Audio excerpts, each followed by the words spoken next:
How's everything going today, guys? My name's Copycat, and welcome to a very different video than what I'm used to making, one where I'm in front of the camera instead of behind it, where I'm going to be ranking every single Mario game. But instead of doing it from worst to best, I'm going to be doing a tier list version, which is a little bit different than anyone else has done. You know, there's been a lot of ranking videos on YouTube lately that I've seen at least. So here we'll give you a little bit of a fresh perspective. I got the idea of doing this video from two sources. The first was I was going to make a video titled The Worst Thing About Every Mario Game, but then I kept seeing the comment about, you should rank Mario games. Copycat, what's your favorite Mario games? Copycat, can you tell me the list of your favorite Mario games? And blah blah blah comments and on and on and on through every video, where I finally decided that I wanted to make this specific one. So before I get started, I hope you guys subscribe to my channel, and of course hit that bell button to stay notified when I upload new videos.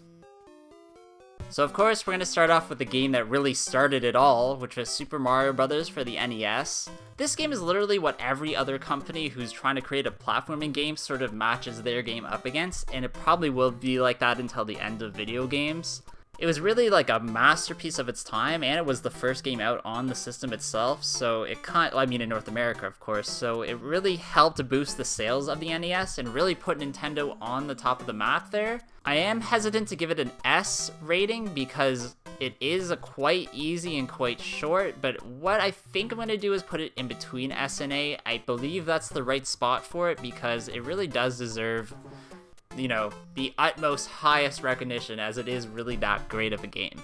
Alright, Super Mario Bros. 2. Now this is a weird one because this technically isn't even a Mario game. It was originally a game in Japanese called Doki Doki Panic, and for some reason the Japanese version of Super Mario Bros. 2 was seen as too difficult. I mean, you guys probably all know about this if you're fans of the series. So Nintendo reskinned that game completely, the Doki Doki game, and made it into this weird Super Mario Bros. 2, where there's some enemies in this game that don't ever appear again in any Mario game, which is sort of a weird thing considering it's the second one. There's also some mechanics that don't pop up until way later, like in Captain Toad's Treasure Tracker and Super Mario 3D World. So this really hurts me to do this, but I'm gonna have to give this game a C.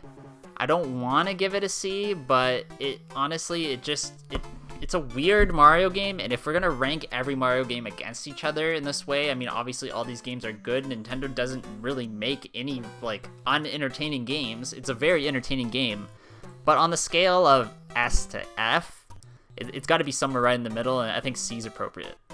Now, this next game right here, Super Mario Bros. 3, is literally the closest game to a masterpiece that I think you guys will ever see. I mean, it's really one of the first games I ever played, and it's one of the first games I sort of remember video games when I was younger, but when this came out in particular, I was really blown away about like the level of detail. I could never really wrap the concept of like creating a game and making it as perfect as this game is. You're not going to see a lot of S's from me in this video. I am being pretty strict on what games are going to get the highest ranking, and this is one of them. This is an S for me by far. Has some of the best enemies, some of the best levels, some of the best power-ups. If I were to knock the game in any way, I would maybe say some of the levels are a bit too easy, but that's only because I'm looking at it from, 2020 comparison. There's nothing that really matches up to this game, in my opinion. In my opinion, for Mario, this is the best 2D platforming experience. Alright, so the Lost Levels is really interesting because, like I was saying about Super Mario Bros. 2, this is actually the real Super Mario Bros. 2, as in the Japanese Super Mario Bros. 2. And the game isn't really super difficult. There just are some parts that are super tedious. Like if you get to some of the castles, then there's like maze portions where if you go the wrong way, then you have to start right back at the beginning, and then that could just take tedious amounts of time, and like who really wants to go through that? I'm gonna give this game probably the same as Super Mario Bros. 2, a C. I really dislike the aspect of not being able to scroll backwards in a game. I remember playing this in Super Mario All-Stars and being like, why can't you go backwards? And you literally get stuck in a lot of portions in the levels because if you go even just a little bit too far, then you can't make a certain jump, which doesn't really help. So I'm going to give this a solid C. It's still a fun game, don't get me wrong, and it's pretty long too, and hard, but it's getting a C. Now, Super Mario Land is a really hard game to rank because it came out on the Game Boy, which I can't fault it. The Game Boy is not obviously like the most powerful system in the world, and there's only like a certain limitations you can have for platforming games. Obviously, a game like Pokemon works pretty well because there's not too much action involved. It's literally like a combat system sort of game. This one is fun. Don't get me wrong. I think it deserves, though, a D. Only because in today's standards, it's not really comparable to anything. It's sort of just, you know, it's sort of just an okay game. It's fun, though. Don't get me wrong. I'm not going to knock it. I mean, I literally just bought a new copy for myself, so, I mean, I like the game. It's good, but it doesn't deserve higher than a D on a Mario ranking list. Now, like Super Mario Bros. 3, I played the heck out of Super Mario World. You guys have no idea how many hours I put into it. It's close to being a masterpiece. There's some downsides to the game, which, you know, if I can say it as weird as it sounds, there are too many secrets. Is that a bad thing? I don't know. That's the only reason that I'm gonna give it an A. That's a really dumb reason, but like I said, I'm trying to be as, what's the word? As critical as possible, so that not every game is just an S. Like, it's an A. Super Mario World is an A. Super Mario Bros. 3 is an S. If you guys disagree with me, then let me know in the comments below. Alright, Super Mario RPG, Legend of the Seven Stars. Now, this is a really interesting entry because not a lot of people in North America specifically play this game. One of the reasons is this is actually the last game to be released on the Super Nintendo, just a few months before the N64 and Super Mario 64 came out, so that was not a good thing for it already. Oddly enough, it's actually made by Square, or Square Enix, or whatever they're going by nowadays, the people who make Final Fantasy. So, you know, it was in the hands of the right people. It didn't hit the right audience at the right time. I think if it was released a little bit closer to Super Mario World, then some people would have picked up on it. But it did inspire some future Mario games, and it's actually a really fun game. Like, when I played it way later in life, I actually really enjoyed it. So I'm gonna have to give it a solid B. You know, the only downsides I can say is just the time it was released was a really bad time.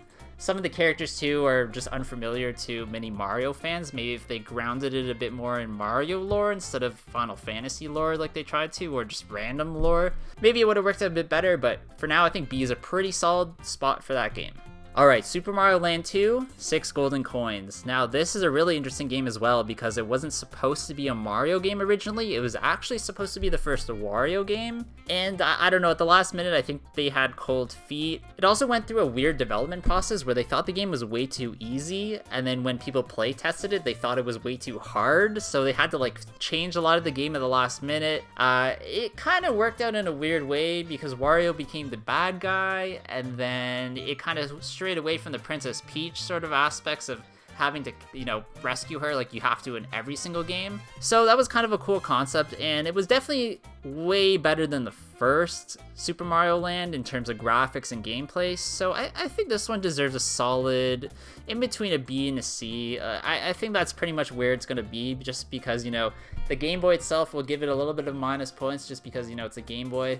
Alright, Super Mario 64, if you haven't played this game, then you're not really a true Mario fan, sorry to say. Like, just play it because it's actually an amazing game. Obviously, it introduced weird aspects like collecting stars, which is not, I don't even know if there was a game before that had that kind of like collecting something to unlock a door to get to a next part of the world. I mean, I know Banjo-Kazooie had that, but I think it came out even after this, so sort of that was the clone of, you know, that was copying the formula in a way. The only downside to this game, and everyone who's played this game will definitely agree with me, is the camera. There's just times when the camera just, you can't control it. You're pressing R, L, and it's just not reacting the way you want it to react. So for that, I have to give it not an S. I'm going to give it an A. It really pains me to give this game an A. The DS version fixes some of that. I'm not going to put the DS version on this list just because it is a port. Oh yeah, I just forgot to mention at the beginning of this video, we're not going to be doing any sports games, and we're not going to be doing any of the party games. So that could be for another video. I don't know. They're just party games. They're not really story-driven games or, you know, platforming games, blah, blah, blah, yada, yada. All right, the original Paper Mario for the N64. Thinner Mario, Bigger Adventure. This game blew me away when it came out because I didn't expect it. I think that's pretty much the reason why. I think what I remember is I thought it was going to be more like Yoshi's Story, where it was kind of devoid of a story. I mean, Yoshi's Story was literally devoid of a story, but which is so ironic. Anyways, I thought it was going to be more like that in terms of gameplay, but it actually turned out to be like a really fun RPG kind of like puzzler game, which I didn't expect. And it was really well put together for the time. I'm going to give it an A. There's really not much bad I can say about it. It definitely deserves to be in an A spot. Alright, so Super Mario Sunshine, for some unknown reason, is the most divisive game literally in the franchise. I think it's because of the FLUDD peripheral, which is seen as a little bit gimmicky, and of course we all know Nintendo's known for their gimmicky aspects. But this game is still really hard, which I like, you know, hard Mario game, I'm down with. Not really for kids, it's like a little bit harder than that. Some of the weirdest and kind of crazy level design that it inspired like the Galaxy games, inspired even Super Mario Odyssey nowadays.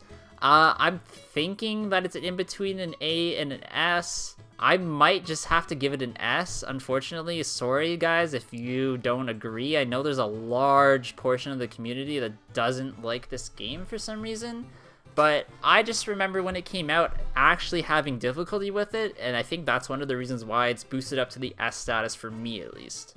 Alright, Paper Mario The Thousand Year Door, it's an instant S. It's one of the only games that I literally didn't even have to think about putting it as an S. It has one of the best stories out of any Mario game, has some of the best combat in any Paper Mario game itself. There's really not too much bad to say about it, other than why didn't they create a sequel to it, which I think I heard that they were supposed to, but then it got all muddled with the Wii, and then we got some weird what was the game? Super Paper Mario? We'll get to that eventually. We'll get to Super Paper Mario eventually. That's a game. Alright, I had really mixed feelings for the longest time about New Super Mario Brothers. Like, just the series itself in general. I don't know. I didn't want them to go backwards to a 2D, like, platformer, if that makes sense. I kind of understand, though, now looking back, like, you know, in 2020, looking back in time, why they did that, and it actually made a lot of sense. They added a lot of cool elements to this game, especially the first one. Although the new Super Mario Brothers games are kind of known to having like really weird power-ups, some that are useless. Like the Mega Mushroom in this game is literally pretty useless. It's kind of just like a big gimmick and like, you know, something kind of cool and quirky for Mario to have. But you know, I'm gonna give it a solid B. Alright, Super Mario Galaxy, like what can I say? The only thing that I can really knock the game for is literally the controller itself. I didn't love the controller. I don't love motion controls in Mario games. Even in Super Mario Odyssey, I don't love having to play with Joy-Cons, because Joy-Cons give you a huge advantage if you're speedrunning or doing other aspects like Luigi's Balloon World. But I will give the game a pass on the motion controls for now, because the level design is the best. Honestly, like Super Mario Galaxy 1 and 2 has the best level design out of any Mario game ever. The physics are crazy, how you can travel from planet to planet. I love that aspect. I just loved how Nintendo wanted to think outside the box. Like, the downfalls at the time that I thought New Super Mario Brothers had, this game didn't. I'm gonna put this as an A because you obviously will know which game is an S, which when we get to there, I'll just immediately put it as an S, and I'll just say this is why it's an S.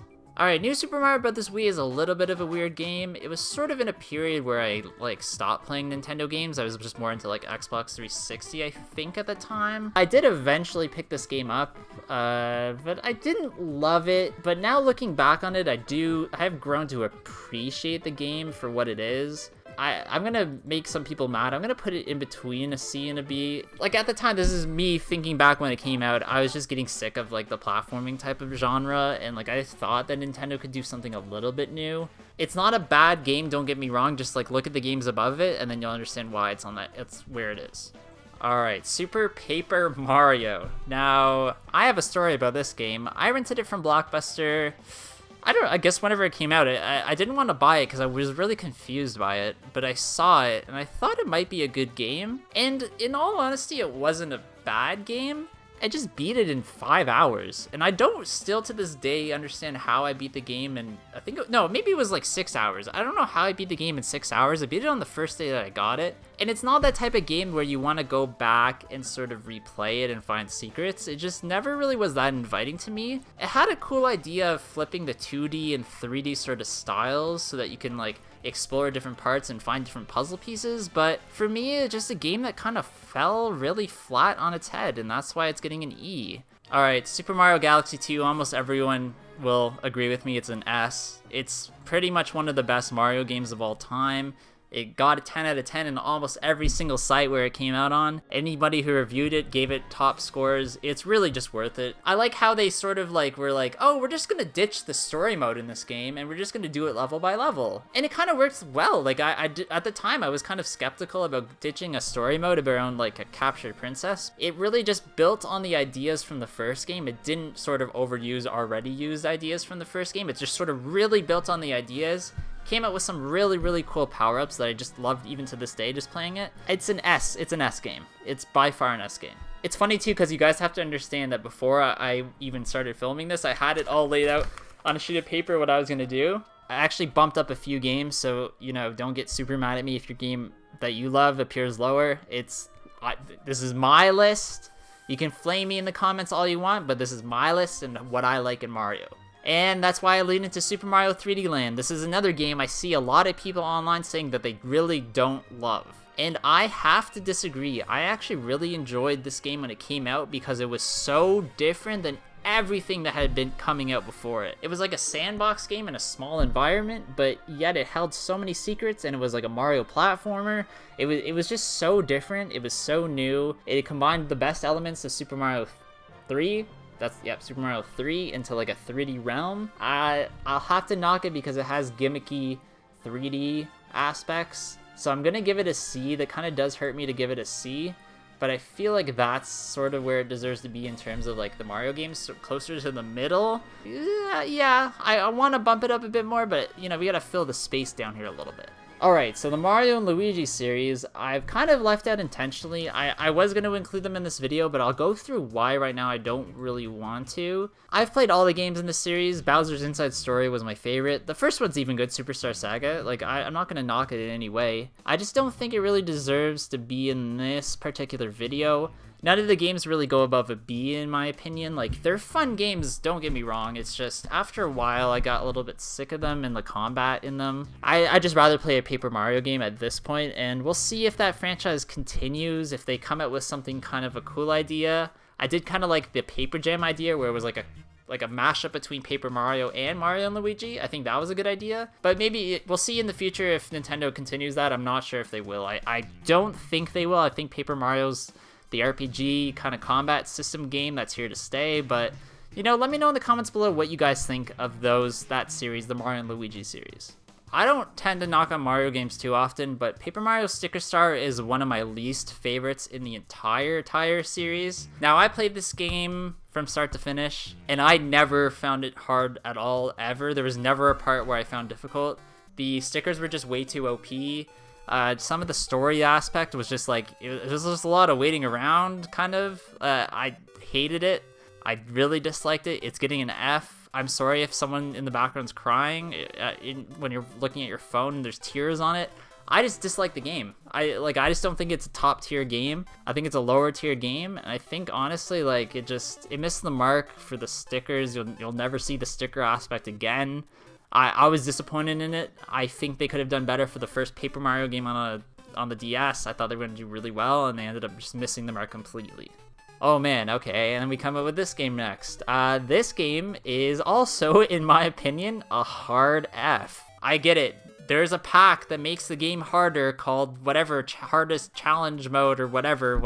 I forget what it's called right now. But we're talking about the game that physically came out the day I got it from the store and was like, oh, it's a new Mario game, I'm gonna play it. And it ended up being such a disappointment. It was way too easy. I never found it difficult at all. There wasn't a single part where I remember ever feeling like I was, you know, in trouble. And the power-ups were so OP. Like, it literally made you invincible and gave you coins to get extra lives, or at the end of the game you had like 100 lives. New Super Mario Bros. U, I bought the day it came out as well. Thought it was way better than New Super Mario Bros. 2. Is it my favorite game of all time? It's a little gimmicky. If you're playing multiplayer, I'll give you a pass on that. It is a really fun multiplayer game. The multiplayer aspect still, like, it's always going to be a bit cheesing because, you know, it's really just for a good laugh. So because of that, I'm going to give it in between a B and a C. It's a really, really good laugh. So it definitely deserves a little bit higher because of that aspect, but it's gonna be right there. It's gonna be right there. All right, Super Mario 3D World. Now, I have a lot of difficulty about where I want to put this game on this list. When I first played it, I didn't really love it. And the more I go back and play it, the more I sort of grown to like it and kind of figure out that there's actually a lot of depth in this game, more than I thought. I want to put it around the B mark, which I think it deserves there. I feel bad. I feel like it maybe should be in the A slot. I think I'm going to put it in the between the A and the B slot. I don't know. It's such a divisive game as well because a lot of people just kind of felt like they didn't expand too much from 3D Land. And like, I don't think they'll ever make another game like Super Mario 3D World. I don't think they could expand on the maps in any way to add anything new. I think though, like for what it is, it came out on the Wii U, which already was like a minus because not a lot of people had that system. Like if that game came out before Super Mario Odyssey, like was the first game out on the Switch, for example, I think a lot of people would have loved it.